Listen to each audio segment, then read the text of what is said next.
वाऱ्याचा जमला नाही कोणाला तर घोषणा सोडाचा हरशे आम्ही ठेवत नसतो अशा ठिकाणाचा वाघ एकला राजा वाघ एकला राजा बाकी खेळ मागणाचा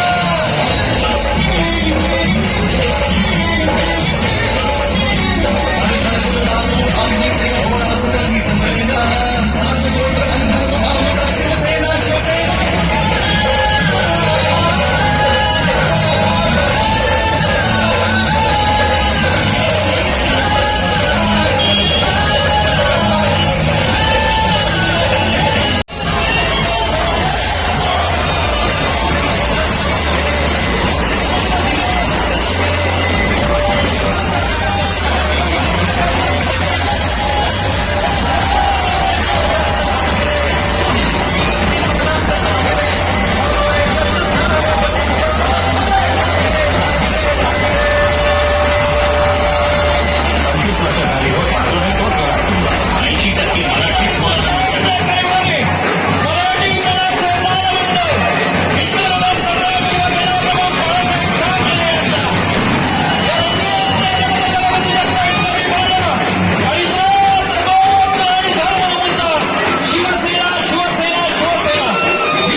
जरा जरा सगळ्यांनी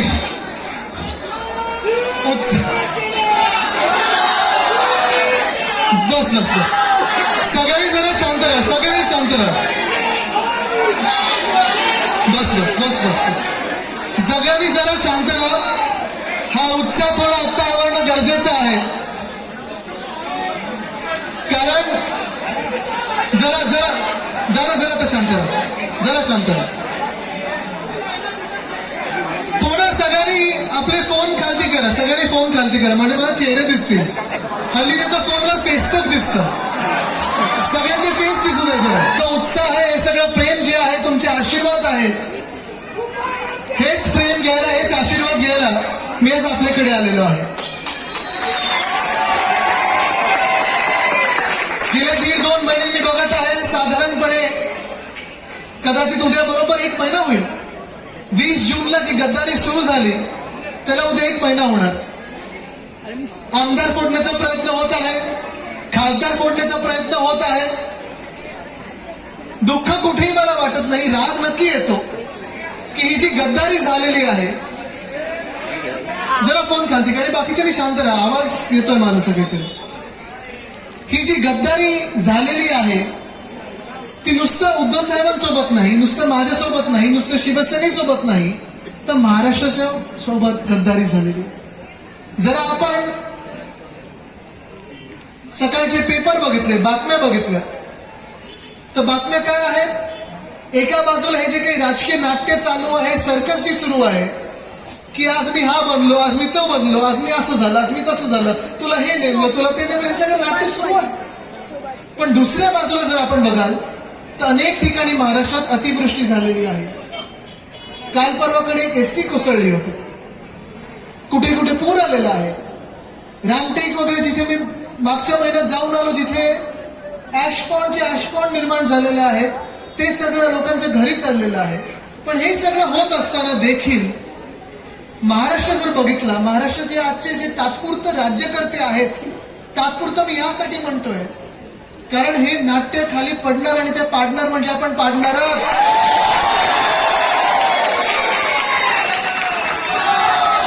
हे जे काही तात्पुरतं स्वतःच्या राजकीय आणि राक्षसी महत्वाकांक्षांसाठी चालू आहे, कुठेही मुख्यमंत्री असतील, कुठेही मंत्री तर नाहीच, पण कोणालाही महाराष्ट्राबद्दल पडलेले नाही, महाराष्ट्राच्या जनतेबद्दल पडलेले नाहीये. पडले ते स्वतःबद्दल पडलंय की माझ्यासोबत लोक किती येतात, आमदार किती येतात, खासदार किती येतात आणि दिल्ली समोर मी झुकतोय किती आणि दाखवतोय किती की हे सगळे माझ्यासमोर. ही बंडखोरी नाहीये, मी मुळात त्याला बंडखोर मानतच नाही. गद्दारी आहे, बरोबर आहे तुमचं, पण बंडखोरी करायला ताकद लागते, हिंमत लागते, जिद्द लागते.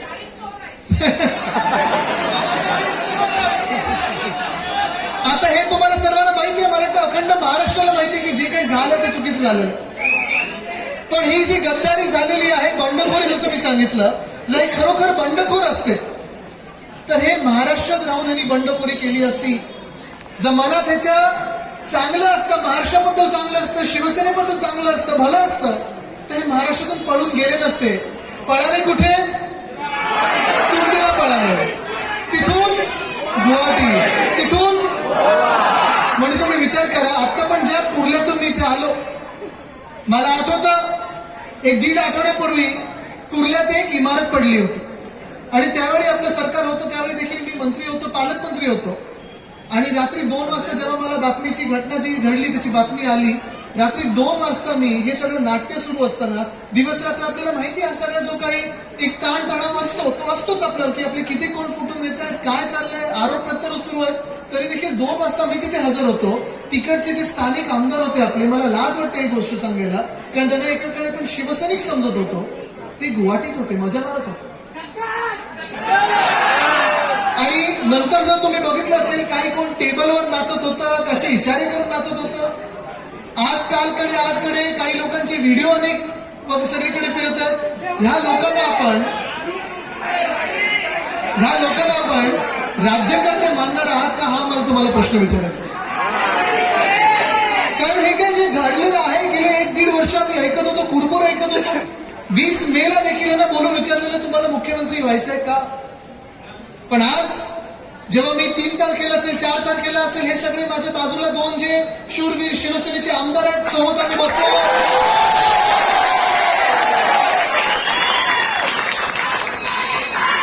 आम्ही विधानभवनात जेव्हा बसलेलो आम्हाला वेगवेगळे ब्लॉक दिलेले शिवसेना असेल काँग्रेस असेल राष्ट्रवादी असेल तात्पुरतं आम्हाला विरोधी पक्षात बसवलेलं. पण आम्हाला माहिती आहे की नुसतं महाराष्ट्रात नाही नुसतं देशात नाही तर ज्यांनी महाराष्ट्राचं काम बघितलेलं आहे त्यांच्या मनावर राज्य करणारे हे उद्धव ठाकरे साहेबच आहेत.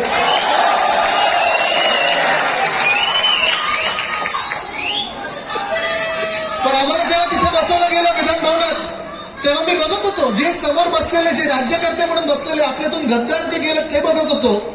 कोणीही नजरेला नजर मिळवत नव्हतं. बरोबर नजर चोरत होतं सगळं. आणि मग मी त्यांना एवढंच बघून विचारायचा प्रयत्न करत होतो आम्ही तुम्हाला कमी काय दिलं. अशी खाती दिलेली जे कधी मुख्यमंत्र्यांनी गेल्या 35 वर्षात सोडली नसतील खाती अशी खाती दिलेली 5-6 वर्ष आधीची आणि आता देखील सगळं जे काही मागितलं ते दिलं. आणि त्यांना कुठेही काही प्रश्न विचारला नाही. कदाचित चूक आमची हीच झाली की आम्ही राजकारण करू शकलो नाही. उद्धव साहेब राजकारण करू शकले नाहीत. ही चूक ही कदाचित आमची असेल नाही ती चूक मान्य करतो. आता महाराष्ट्र ही चूक मी मान्य करतो की कदाचित आम्ही राजकारण कमी केलं. विरोधी पक्षाच्या आमदारांना नोटीसी कमी पाठवल्या त्यांना सतवलं नाही आपल्या आमदारात नजर ठेवली नाही म्हणून कदाचित हे घडलं असेल. पण मला अभिमान ह्या गोष्टीचा आहे की आपले मुख्यमंत्री हे कुटुंब प्रमुख म्हणून प्रसिद्धीसाठी घरोघरी गेलेले आहेत. सांगतो का तुम्हाला अगदी आत्ताच्या काळात मे मध्ये जेव्हा डॅवॉसला गेलेलो माझ्यासोबत सुभाष देसाई साहेब होते नितीन राऊत साहेब होते मी देखील होतो. आणि आम्ही जेव्हा तिथे गेलो प्रत्येकाने मला विचारलं तुमचं धारावी मॉडेल काय आहे मुंबई मॉडेल काय आहे कोविडशी लढण्याचं. आम्ही काही स्वतःसाठी गेलो नव्हतो पण अभिमानाने तुम्हाला सांगू शकतो की महाराष्ट्रासाठी 80,000 कोटीची इन्व्हेस्टमेंट आपण महाराष्ट्रात गुंतवणूक आणण्याचा प्रयत्न केला आणि ती आणली. आपण गेल्या अडीच वर्षामध्ये 6.5 लाख कोटीची गुंतवणूक आणली. तेवढ्या नोकऱ्या आणू शकलो. म्हणजे कोविडच्या काळात जिथे कुठेही नोकऱ्या उपलब्ध होत नव्हत्या गुंतवणूक येत नव्हती ते आपण करून दाखवलं. आणि म्हणून कदाचित त्यांच्या पोटात दुखलं हे ह्यांचं दुखणं असेल. आतापर्यंत असं व्हायचं की हिंदुराज सम्राट बाळासाहेब ठाकरे असतील स्वतः पक्षप्रमुख असतील हे दोघेही कधी विधान भवनात गेले नाहीत मंत्रालयात गेले नाहीत म्हणून ह्यांची जी काही चोरी चालायची ती आम्हाला दिसायची नाही ती आता दिसायला लागली म्हणून यांच्या पोटात दुखायला लागलं असेल. नाही तर चुकलं काय वाईट काय केलं. जी काही मंत्रिपद आली जी काही पदं आली ती त्यांच्या वाटेला दिली त्यांना सगळं दिलं. खरं तर असंच झालं की जी काही आता मी मंत्रिपद त्यावेळी बघत होतो आणि ही शिवसेनेची ओळख आहे आणि तरी राहणार की सामान्य माणसाला असामान्य ताकद देण्याची जी आपली जिद्द आहे आपली जी ताकद आहे कुवत आहे ती तशीच राहणार आणि ती आपण कायम ठेवणार. पण दुःख या गोष्टीचं होतं की तुमच्यावर दडपण असतील. मला समजू शकतं अनेक दडपण असू शकतात. कोणाचे काही व्हिडिओज असतील कोणाची काही वेगळी कारणं असतील कोणाच्या काही फाईली असतील हे तुम्हाला सगळ्यांना माहिती आहे. म्हणजे चोरी तुम्ही करायची अपचन तुम्हाला होणार भोगायला कोणाला लागणार महाराष्ट्राला आणि शिवसेनेला. हे काही बरोबर नाही. पण तुमच्यावर धडपड असते मी समजू शकतो. तुम्हाला पलीकडे खेचलं जात असेल जायचं असेल आनंदाने जा काही त्याच्यात आम्हाला त्रास नाहीये. अजूनही तुम्हाला सांगतो माझ्या मनात असेल उद्धव साहेबांच्या मनात असेल आमच्यावर जे टीका करणारे आहेत संजय राऊत साहेबांना सांगितलं जातं अनिल परब साहेबांना सांगितलं जातं अनिल देसाई साहेबांना सांगितलं जातं कधी सुनील राऊत साहेबांवर बोललं जाईल कधी तुमच्यावर बोललं जाईल. कोणावरही आमच्या इथे जे उभे आहोत आम्ही शिवसेना म्हणून आणि हे सगळे जे शिवसैनिक आहेत तुमच्या मनामध्ये कोणाबद्दल पाप आहे वाईट आहे काही नाहीये. जे गेले त्यांना जाऊ दे आनंदात जा. मी त्यांना एकच गोष्ट सांगतो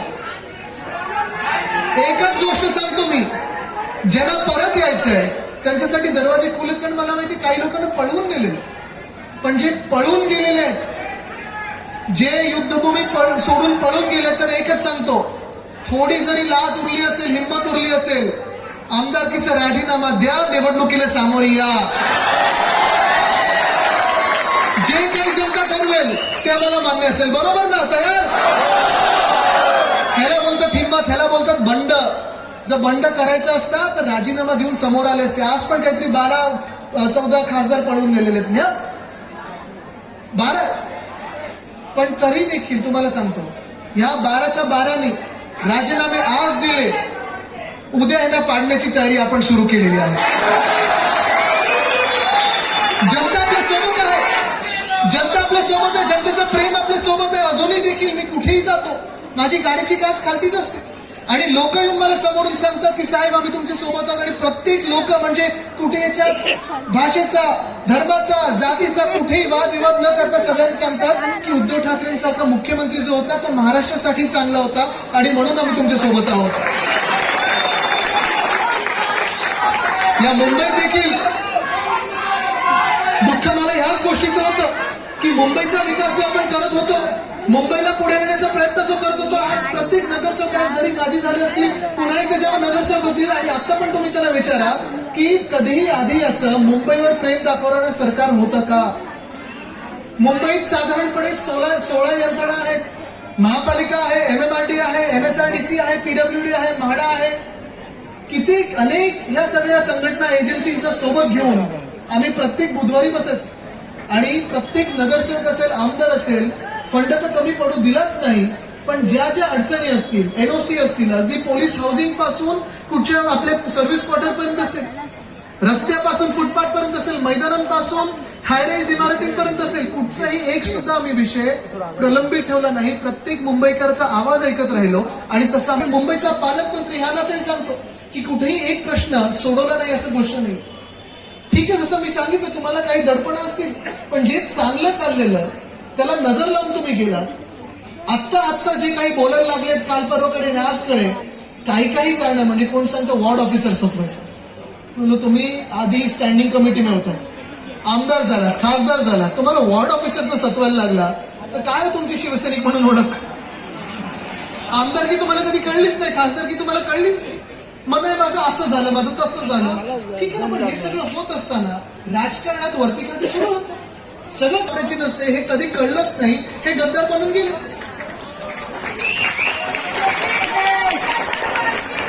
पण हे सगळं सुरू असताना तुम्ही विचार करा, ज्या माणसाने, ज्या पक्षप्रमुखाने, ज्या कुटुंब प्रमुखाने, ज्या मुख्यमंत्र्यांनी तुम्हाला तिकीट दिली, अगदी नगरसेवकापासून खासदारापर्यंत नेलं, मंत्रीपद काही लोकांना म्हणजे अनेक लोकांना मंत्रीपद दिली, महामंडळ दिली, कधी या माणसाला धोका द्यायचा?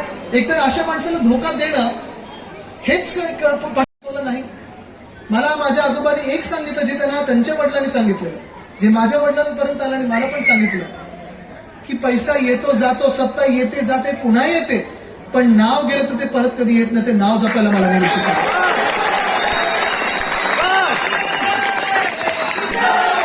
पण जी दडपणं तुमच्यावर होती, मी आज तुमच्या सगळ्यांच्या साक्षीने विचारू इच्छितो, जी दडपणं तुमच्यावर होती, जे काही व्हिडिओज तुमचे असतील, ज्या काही फाईली तुमच्या असतील, जे कोणी आरोप तुमच्यावर करत असतील, ठीक आहे ना, तुम्हाला जायचं होतं जा, पण कधी जायचं, कधी धोका द्यायचा? तुम्ही येऊन सांगू शकले असतात की माझ्यावर हे दडपण आहे साहेब, मी राजीनामा देतो, राजकारणातून बाजूला होतो, पण तुम्हाला त्रास देणार नाही. पण जंबाजंबा ह्यांनी कधी आमदारांची सुरू केली? दिवाळीच्या आसपास. तुम्ही विचार करा, मी जे सांगते तेवढा विचार करा. दिवाळीच्या आसपास ज्या मिनिटाला आपले मुख्यमंत्री, आपले कुटुंब प्रमुख, आपले पक्षप्रमुख, त्यांच्यावर एक नाही तर 2 ऑपरेशन झाले त्या आठवड्यात. 2 ऑपरेशन झाले. तुम्ही म्हणजे विचार करा, माणसाने ऑपरेशन थिएटरमध्ये जायचं किती दडपण असतं. एक तर मणक्याचं ऑपरेशन झालं, ह्याच्यानंतर कळायला लागलं की राजकारणात देखील मणका असतो, रीढ की हड्डी होती, हे आता कळायला लागलं आपल्याला. कारण हे लोक जे गेलेत, कधी मणका काय स्वतःचं काहीच माहिती नाही. पण ज्या मिनिटाला उद्धव साहेबांचे 2 ऑपरेशन झाले, त्यानंतर पुढचे बरोबर आहे, जे काही आरोप करतात की उद्धव साहेब भेटत नव्हते, ही सत्य गोष्ट आहे. कारण ते भेटू शकत नव्हते. पुढचे 2 ते 3 महिने ते हॉस्पिटलमध्ये, 1 महिना तर होतेच होते, त्यांना बबलमध्ये राहायला लागलं, ते बेडमधून हलू शकत नव्हते. अशा वेळी ह्यांनी आमदारांची जमवाजमव सुरू केली. अशा वेळी ह्यांनी जमवाजमव सुरू केली. कोणाला गाडी देणं सुरू केलं, कोणाला पैसे देणं सुरू केलं, कोणाला काय देणं सुरू केलं, काही वेगळी आमिष दिली असतील, काही अजून प्रलोभन दिली असतील. पण कधीही करायचं म्हणजे वृत्ती तुम्ही समजून घ्या. ज्या मिनिटाला आपल्या ज्या माणसाने घडवलं, इथपर्यंत आणलं, तो माणूस जेव्हा हॉस्पिटलमध्ये असतो, जास्ती हलू शकत नाही, त्या मिनिटाला तुम्ही आमदारांची जमवाजमव सुरू केली, खासदारांची जमवाजमव सुरू केली, पक्षातून फुटायचं कसं हे सुरू केलं. म्हणजे मला तर लाज वाटायला लागली की ह्यांच्या बाजूला आणि अवतीभोवती आम्ही शिवसैनिक म्हणून ह्या लोकांच्या सोबत असायचो. मुलगा म्हणून मला ह्या वेदना होतात की माझे जेव्हा वडील हॉस्पिटलच्या बेडवर होते तरी देखील मंत्रिमंडळाच्या बैठका असतील ते VC वर करायचे, व्हॉट्सअपवर कोणी आम्ही आमदारांनी मेसेज केला तरी उत्तर द्यायचे आणि कामं आम्हाला करून द्यायचे. अशी व्यक्ती जेव्हा कोविडच्या काळात देखील आपल्याला सांभाळत होती, स्वतःला जेव्हा हॉस्पिटलमध्ये जायला लागलं, 1 नाही 2 सर्जऱ्या झाल्या, तेव्हा ह्यांनी आमदारांची जमवाजम आणि फोडाफोडी सुरू केली. बरं, गद्दारी करायची तर कधी करायची? तर ज्या मिनिटाला ह्या मुख्यमंत्र्याला ज्यांनी आपल्या मुंबईला असेल महाराष्ट्राला असेल कोविडमधून वाचवलं, ज्या मिनिटाला त्यांना कोविड झाला तेव्हा ह्यांनी गद्दारी केली, पक्ष फोडण्याचा प्रयत्न केला. अशा लोकांसमोर तुम्ही उभे राहणार आहात का? म्हणजे जे स्वतःच्या पदासाठी, जे स्वतःच्या राक्षसी महत्वाकांक्षांसाठी, स्वतःला वाचवण्यासाठी ज्या माणसांनी सगळं काही तुम्हाला दिलं, तुमची ओळख तुम्हाला दिली, त्याच्या पाठीत अशा वेळी खंजीर खुपसू शकतात, ते लोकांचे तरी काय होणार? कधी होणार? कसं होणार? आणि हाच माझा आज प्रश्न आहे, ह्या महाराष्ट्राला आहे आणि ह्या सगळ्या तरुण वर्गाला इथे महिला देखील मला अनेक दिसत आहेत. जे आजचं राजकारण तुम्हाला दिसतं हे तुम्हाला पटणारं राजकारण आहे का? म्हणजे तुम्ही एकाला मतदान करता, एका चिन्हावर मतदान करता, एका पक्षाला मतदान करता, तो पक्षप्रमुख सगळ्यांची काळजी घेतो, सगळ्यांना पुढे नेत असतो, महाराष्ट्र पुढे नेत असतो, कुठेही काही कोणाचं वाईट होत नाही. त्या माणसाच्या खंजीर खुपसून पाठीत जेव्हा गद्दारी होते आणि मग सांगितलं जातं आम्हीच शिवसेना, आम्हीच असं, आम्ही तसं. शिवसेनेत तुम्ही असतात किंवा शिवसेना तुमच्या रक्तात असती तर गद्दारी नाही, हिमतीने तुम्ही येऊन सांगितलं असतं, तुम्ही पक्षप्रमुखांना विश्वासात घेतलं असतं, तुम्ही येऊन बोलला असता. आणि तरी देखील आपलं जे पक्षाचं आहे की आदेश म्हणजे आदेश पाळला असतात आणि महाराष्ट्राला पुढे नेलं असतं. पण आज ही सगळी परिस्थिती महाराष्ट्रावर आल्यानंतर मी सगळीकडे फिरत आहे, तुम्ही देखील फिरत आहात. मला माहिती आहे सगळे जे मुंबईकर असतील, इतर शहरातले जे नागरिक आहेत, प्रत्येक जिल्ह्यातून मला मेसेज येतात, पत्र येत आहेत, फेसबुकवर, व्हॉट्सअपवर, सोशल मीडियावर, जिथे जिथे जातो हे प्रेम सगळीकडे मला दिसत आहे. आणि हेच प्रेम आपला उद्याचा महाराष्ट्र आणि खरी शिवसेना घडवणार आहे.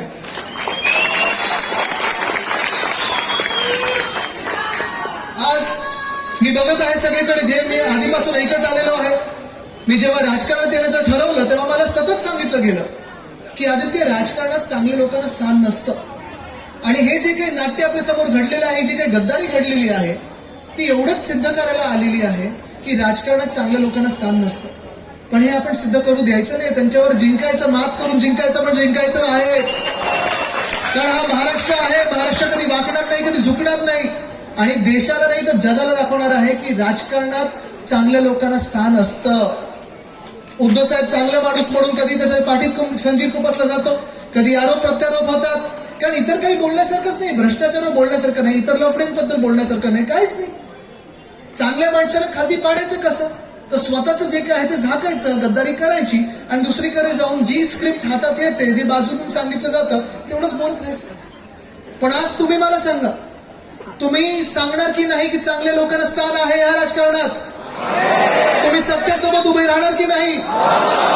तुमचं जर प्रेम आणि तुमचा आशीर्वाद जर माझ्यासोबत असेल तर सगळ्यांनी जरा हात वरती करून ते प्रेम आणि आशीर्वाद द्या. हेच प्रेम आणि हेच आशीर्वाद, हीच ताकद घेऊन पुन्हा एकदा शिवसेना बांधू. धन्यवाद. जय हिंद, जय महाराष्ट्र, वंदे मातरम.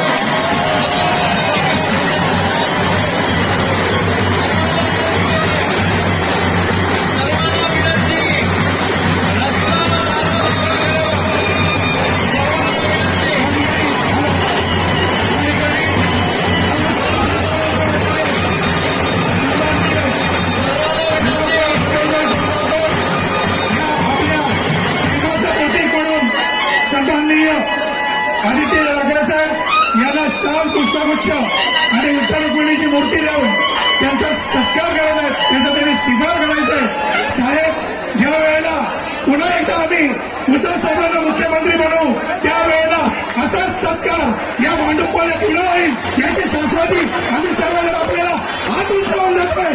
पुन्हा एकदा या महाराष्ट्राचे मुख्यमंत्री उद्धव साहेबच होणार.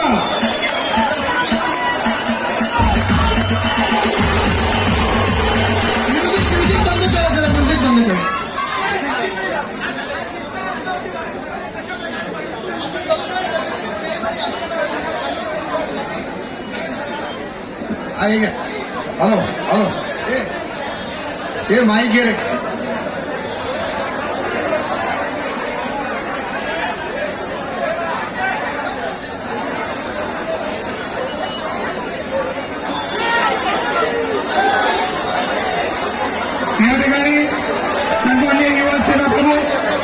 शिवसेना नेते आदित्यजी ठाकरे साहेब